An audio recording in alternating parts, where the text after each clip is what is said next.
ఉగ్రమూకపై రుద్రతాండవం, భారత విజయ సింధూరం, ముష్కరుల స్థావరాలపై నిప్పుల వర్షం, విరుచుకుపడినటువంటి క్షిపణులు, డ్రోన్లు, పాకిస్తాన్ సరిహద్దు దాటకుండానే దాడులు, పాక్ పీఓకేలోని 9 ఉగ్రవాద స్థావరాలు ధ్వంసం, మసూద్ అజర్ కుటుంబం అంతం, 80 మంది ఉగ్రవాదుల హతం, 31 మంది అని ప్రకటించిన దాయాది దేశం, ఆపరేషన్ సింధూర్ విజయవంతం, స్వయంగా పర్యవేక్షించినటువంటి ప్రధాని మోదీ, ప్రతీకారం తీర్చుకుంటామన్న షహబాజ్, సరిహద్దు వెంట పాకిస్తాన్ కాల్పులు, 13 మంది భారత పౌరుల దుర్మరణం, శాంతించాలని ప్రపంచ దేశాల పిలుపు అంటూ చూస్తున్నాం. శాంతిగో పాకిస్తాన్లోని పంజాబ్ ప్రావిన్స్ బహవల్పూర్ సమీపంలో భారత్ దాడిలో ధ్వంసమైనటువంటి భవనం అంటూ చూస్తున్నాం. ఎస్, 100% ఈ దాడులు చేసింది భారతదేశమే. ఎస్, మనం అందరం కూడా రొమ్ము విరుచుకొని ఖచ్చితంగా ఉగ్రవాద శిబిరాలను నాశనం చేసిన చెప్పుకునేటువంటి ఒక గర్వించదగ్గ క్షణాలు ఇవి. సో ప్రపంచ దేశాలు ఈరోజు శాంతి కోరుతూ ఉంటే ఖచ్చితంగా పాకిస్తాన్లో ఉన్నటువంటి ఉగ్రవాద శిబిరాలను అంతమొందించిన తర్వాతనే ఇక్కడ శాంతి నెలకొంటుందనే విషయంలో గుర్తుపెట్టుకోవాలి. 100% అదే జరగాలి. ఆపరేషన్ సింధూర్ విజయవంతం, మనందరికీ గర్వకారణం. పహల్గామ్ ఉగ్రదాడికి ప్రతీకారంగా పాకిస్తాన్ పాక్ ఆక్రమిత కశ్మీర్లోని ఉగ్ర స్థావరాలపై లక్షిత దాడులను అత్యంత ఖచ్చితత్వంతో చేపట్టినటువంటి సైనిక దళాలకు అభినందనలు అంటూ ప్రధాని మోడీ చెప్పిన విషయం చూస్తున్నాం. భారత సైన్యం ఎక్కడా గీత దాటలేదు, అమాయకులను చంపిన వారిని హతమార్చాయి. ఈ విషయంలో హనుమంతుడి ఆదర్శం. అశోకవనం విధ్వంసం విషయంలో తనపై దాడి చేసిన వారిపైనే ఆంజనేయుడు విరుచుకుపడ్డాడు తప్ప భారత సైన్యం కూడా అలానే వ్యవహరించింది అంటూ కూడా చాలా స్పష్టంగా రక్షణ శాఖ మంత్రి రాజ్నాథ్ సింగ్ చెప్తున్న విషయాలు చూస్తున్నాం. సో దాడులు జరిగినటువంటి ప్రదేశాలు మనందరూ కూడా తెలుసు, ఇవన్నీ నిన్న కూడా చూసినాం. సో మురిద్దెక్కలోని లష్కరే తైబాకు చెందినటువంటి తైబా ఉగ్ర కేంద్రం, బవాల్పూర్లోని జైషే మహమ్మద్ చెందినటువంటి సుబానల్లా కేంద్రం, తెహ్రా కలాన్లో జైషే మహమ్మద్కు ఉగ్ర స్థావరం సర్జల్, సియాల్కోట్లోని హిజ్బుల్ ముజాహిదీన్కి సంబంధించినటువంటి మొహమ్మదా జోయా కేంద్రం, బర్నాలలో లష్కరే తైబాకు చెందినటువంటి అహ్లే హడిత్ స్థావరం, కోట్లీలోని జైషే మహమ్మద్ సంబంధించినటువంటి అబ్బాస్ కేంద్రం, హిజ్బుల్ ముజాహిదీన్ స్థావరం, మస్కర్ రహిల్ షహీద్ స్థావరం, ముజఫరాబాద్లోని లష్కరే శిబిరం సవాయినాలా, ముజఫరాబాద్లోని సయ్యద్నాజ్ బిలాల్ ఉగ్ర స్థావరం అంటూ చాలా పకడ్బందీ సమాచారంతో ఉగ్రవాద శిబిరాలపైనే దాడులు చేసి మట్టుబెట్టడం జరిగింది. సో ఇది నిజంగా మనందరం కూడా ఇంకా ఈ పాకిస్తాన్లో ఉన్నటువంటి ఉగ్రవాదం రూపుమాపే వరకు కూడా ఇదే విధమైనటువంటి ప్రయత్నాలు జరగాలి తప్ప వేరే జరగొద్దు అనేది చాలా స్పష్టంగా 140 కోట్ల మంది భారతీయులు కోరుకుంటా ఉన్నారు. గురి తప్పకుండా, ముష్కర్లు తప్పించుకోకుండా స్కాల్ప్, హ్యామర్, ఆత్మాహుతి డ్రోన్లతో భారత్ దాడి, ఆపరేషన్ సింధూర్కు ఆయుధాల ఎంపికలో జాగ్రత్తలు, సెలవుల్లో ఉన్న సిబ్బందిని తక్షణం వెనక్కి రప్పించండి, పారామిలిటరీ బలగాల అధిపతులకు కేంద్ర హోంశాఖ మంత్రి అమిత్ షా ఆదేశాలను చూస్తున్నాం. పాకిస్తాన్ ఆక్రమిత కశ్మీర్ రాజధాని ముజఫరాబాద్ సమీపంలో భారత్ దాడిలో ధ్వంసమైనటువంటి భవనాన్ని పరిశీలిస్తున్నటువంటి స్థానికులు అంటూ చూస్తున్నాం. పాకిస్తాన్లోని పంజాబ్ ప్రావిన్స్ మురిద్కెలో దెబ్బతిన్న భవనం అంటూ చూస్తున్నాం. సో ఇది చాలా అద్భుతమైనటువంటి ఒక విషయం మనైతే గమనిస్తూ ఉన్నాం. సో ఒకసారి చాలా డీటెయిల్గా నవనాడులు కంపించేలా 9 ఉగ్రవాద స్థావరాలపై విరుచుకుపడ్డ భారత సైన్యం, పాక్ ముష్కర్ల వెన్ను విరిచిన అర్ధరాత్రి దాడులు అంటూ చూస్తూ ఉన్నాం. సో ఇక్కడ చాలా అన్ని ఏవైతే 9 ప్లేసెస్ ఏవైతే ఉన్నాయో ఆ 9 ప్లేసెస్ సంబంధించినటువంటి ఇన్ఫర్మేషన్ మొత్తం కూడా ఇక్కడ ఉండడం జరిగింది. ఏ స్థావరాల్లో ఏమున్నాయో చూద్దాం ఒకసారి. ముజఫరాబాద్లోని సవాయినాలా, ఇది 2000 సంవత్సరం నుంచి పనిచేస్తున్నాడు. వీళ్ళు ఇంకొక విషయం కూడా గమనించాలి, మన దేశంలో మదర్సాలు ఉంటాయి. సో ఇక్కడ వీళ్ళు కూడా ఆ మదర్సాల పేరుతోటి ఉగ్రవాద శిబిరాలను ఆడ కాశ్మీర్, పాకిస్తాన్ ఆక్యుపైడ్ కాశ్మీర్ కావచ్చు, పాకిస్తాన్లో ఈ మదర్సాల పేరిట ఉగ్రవాదాన్ని పెంచి పోషించేలా చర్యలు జరుగుతూ ఉన్నాయి. సో ఇదంతా కూడా మనం గమనించాల్సిన అవసరం అయితే ఉంటుంది.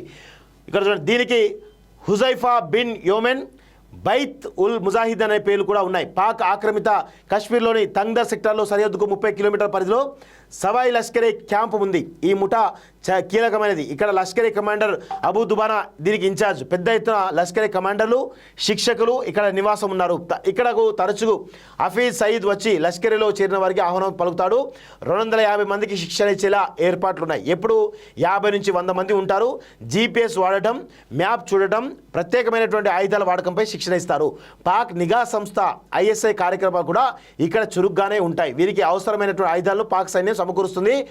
26/11 ఉగ్రదాడిలో పాల్గొన్న కసబ్ ఇక్కడే శిక్షణ పొందాడంటూ చూస్తూ ఉన్నాం.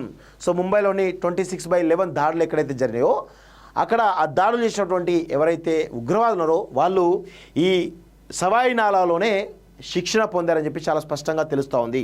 ఎందుకంటే మస్కర్ రహీల్ షహీద్ పర్వత యుద్ధ తంత్రంలో శిక్షణ అట. అంటే ఒక్కొక్క స్థావరం ఒక్కొక్క శిక్షణ ఇస్తుందట. సో ఇక్కడ చూడండి, కోట్లీలోని ఉన్న మస్కర్ రహీల్ షహీద్ పీఓకేలని హిజ్బుల్ ముజాహిదీన్ స్థావరం దాదాపు 200 మందికి ఉగ్ర శిక్షణ ఇచ్చేలా దీన్ని నిర్మించారు. ప్రస్తుతం అక్కడ 30 మంది వరకు ఉండొచ్చని అంచనా. తుపాకుల వినియోగం, శారీరక దృఢత్వంపై శిక్షణ ఇస్తారు. దీంతో పాటు సరిహద్దులపై దాడుల్లో మాటన పొంచి ఉండి విరుచుకుపడడంలో మెలకువలు నేర్పిస్తారు. ఉగ్ర విద్యార్థులను కొండలోకి తీసుకెళ్లి పర్వత యుద్ధ తంత్రాల్లో శిక్షణ ఇస్తారు. ఆయుధాలు, పేలుడు సామాగ్రి, ప్రచార సామాగ్రి నిల్వ చేస్తారు. హిజ్బుల్ చీఫ్ సయ్యద్ సలావుద్దీన్ దీనికి అధిపతి. కొత్త ఉగ్రవాదులకు ఇక్కడే శిక్షణ, ఇక్కడే స్వాగతం పలుకుతారు, శిక్షణను పర్యవేక్షిస్తారంటూ చూస్తూ ఉన్నాం. సో ఎంత కఠినమైనటువంటి శిక్షణ ఇస్తారో చూడండి. బావాల్పూర్ జైషే మహమ్మద్ స్థావరం అట. సో బావాల్పూర్లోని మర్కజ్ సుబాన్ జైషే మహమ్మద్ దీని ఆపరేషనల్ హెడ్ క్వార్టర్, అంటే దానికి జైషే మహమ్మద్ సంబంధించిన హెడ్ క్వార్టర్ బావాల్పూర్ అట. సో చూడండి, ఇక్కడ పుల్వామా దాడికి సహా భారత్పై పుల్వామా దాడికి సహా పాలు దాడులకు సంబంధించినటువంటి చాలా కుట్రలు ఇక్కడే పురుడు పోసుకున్నాయి.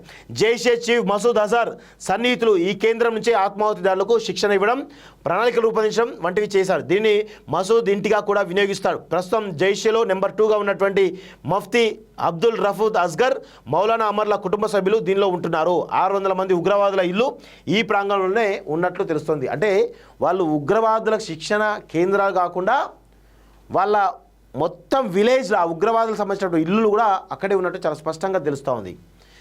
మురిద్కే లష్కరే క్యాంప్ కార్యాలయం అట.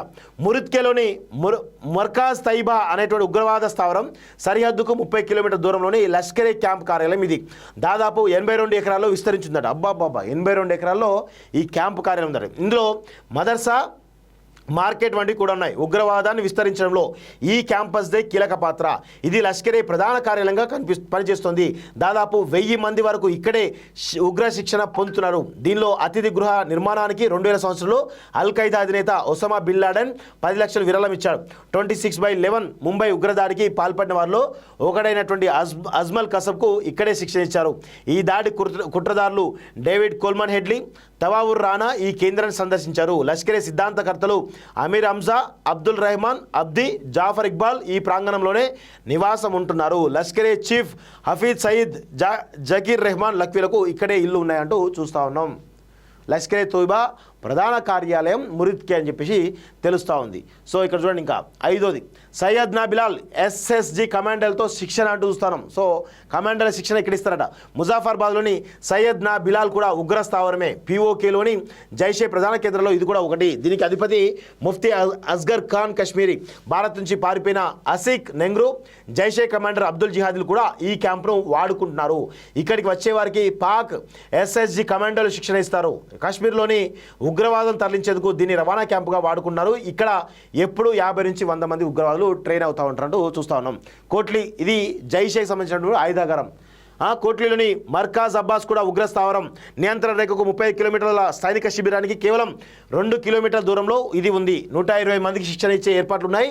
ఏ సమయంలోనైనా కనీసం 50 మంది ఉంటారు. హఫీజ్ అబ్దుల్ షకూర్ అలియాస్ కారీ జరార్ ఈ కేంద్రానికి నాయకుడు. జైషే వ్యవస్థాపక సభ్యుల్లో ఒకడు. 2016 నగ్రోటాలోని బాలెని సైనిక శిబిరంపై దాడిలో ఇతని హస్తం ఉన్నట్లు ఎన్ఐఏ వెల్లడించింది. సో మొత్తానికి ఇదే ఆయుధ కర్మాగారం కోట్లీలో ఉంటుందట. బర్నాలలో లష్కరే లాంచ్ ప్యాడ్. బర్నాలోని మర్కజ్ అహ్లే అదిత్ లష్కరే తైబా ఉగ్రవాద శిబిరం పాకిస్తాన్ ఆక్యుపైడ్ కాశ్మీర్లోని బింబేర్ జిల్లాలో ఉంది. ఇక్కడ 150 మంది శిక్షణ ఇచ్చేందుకు ఏర్పాట్లు ఉన్నాయంటే చూస్తాను. ఎప్పుడు కనీసం 40 మంది ఉంటారట. మహమునా జోయా హిజ్బుల్ అడ్డా. ఇది సియాల్కోట్లోని మహబూనా జయా అంతర్జాతీయ సరిహద్దుకు 15 కిలోమీటర్ల దూరంలో ఉంది అంటూ చూస్తాం. సో ఇక్కడ కూడా ఉగ్రవాద శిక్షణ పొందుతారట. సో ఇది హిజ్బుల్ సంబంధించినటువంటి అడ్డా. సర్జల్ సొరంగాల కేంద్రం. తెహ్రా కాలంలోని సర్జల్ అంటే జైషే మహమ్మద్ ఉగ్రవాద స్థావరం. జమ్మూ కాశ్మీర్లోకి ఉగ్రవాదులు పంపించేందుకు ఉపయోగిస్తున్నారు. సో ఇలా మొత్తానికి 9 స్థావరాలు ఏవైతున్నాయో వాటి హిస్టరీ అంటే పకడ్బందీ సమాచారంతో భారత త్రివిధ దళాలు దాడి చేసినట్టుగా చాలా స్పష్టంగా అర్థమవుతోంది. సో పాకిస్తాన్ ఆ యొక్క దాన్ని అన్ని దేశాలు కూడా స్వాగతిస్తాయి. ఆ పాకిస్తాన్ ఉగ్రవాద శిబిరాలపై దాడులు చేయడం పైన అంతటా కూడా ప్రశంసలు అయితే వస్తూ ఉన్న విషయం మనం చూస్తూ ఉన్నాం. విదేశాల్లో ఉన్నత విద్యను చదువుకోవాలని అనుకుంటున్నారా? అయితే వెంటనే ఫ్లైగ్రాడ్ ఓవర్సీస్ ఎడ్యుకేషన్ కన్సల్టెన్సీని సంప్రదించండి. మీ విదేశీ కలలను సాకారం చేసుకోండి. ఫ్లైగ్రాడ్